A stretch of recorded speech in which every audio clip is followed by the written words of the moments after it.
So check this out, guys. Here are 3 exercises that will teach you how to breathe through your belly. Now, technically speaking, it's called diaphragmatic breathing.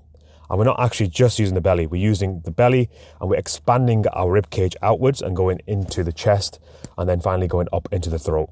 Now, for a lot of people that do already breathe with this system, they'll think this is very weird, but you'll be surprised how many people actually breathe more through their chest. And from that, they usually tend to go into the sympathetic nervous system. So if we're always continuously using the sympathetic nervous system, it's no wonder that stress levels, depression, anxiety is on the rise. The difference between the 2 nervous systems is that the parasympathetic is responsible for relaxation, stress release, and just letting the body ease. So we can do a little test to see which one we're actually using. If you place your hand on your belly, when you take a deep breath in, is the belly coming out and the chest expanding out, or is the belly going in and the chest going upwards? If it's the second, then you're breathing through your chest. If it's the first, you're most likely breathing through your belly or using diaphragmatic breathing. However, there is a subtle difference between breathing through the belly and using diaphragmatic breathing.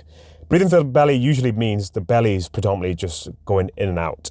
When we use the entire body, as in diaphragmatic breathing, the rib cage should expand and it should almost feel like you're inflating the rib cage like a balloon. The first 2 exercises will teach you how to stretch the muscles out in the abdominals. If the abdominal muscles are tight, it's going to restrict your capacity to breathe deeply. And then the second one will teach you how to actually use the belly in a more constructive way when it comes to diaphragmatic breathing. The first exercise is a dumbbell snow angels across the bench. For this, we're going to need a bench that's angled around 45 degrees to start off. You're going to grab light weights and then you're going to place your shoulders over the top edge of the bench. Bring your arms down towards the hip. As you're bringing the arms around towards the top of the head, you're going to try and extend through the back as much as possible.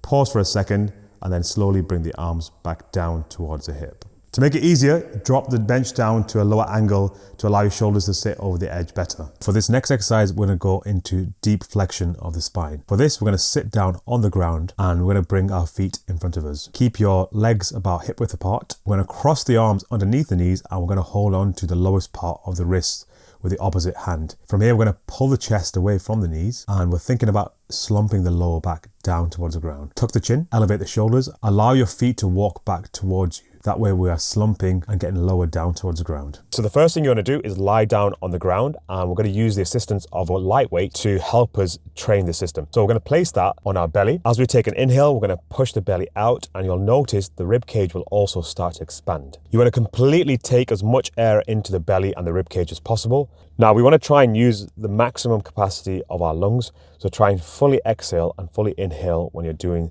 this breathing system.